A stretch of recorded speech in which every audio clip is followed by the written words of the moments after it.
Hvad er dit bedste juleminde? Det er lidt svært, fordi der er så mange ting, der har gjort, at jeg kan huske det. Det betyder både rigtig meget hygge, men det er også sådan en lidt ambivalent måned, synes jeg.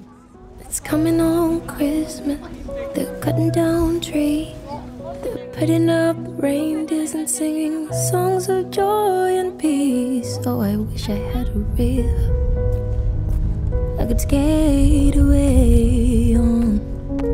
Altså, jeg har altid holdt jul derhjemme, men så nu holder jeg det op sammen med min søster.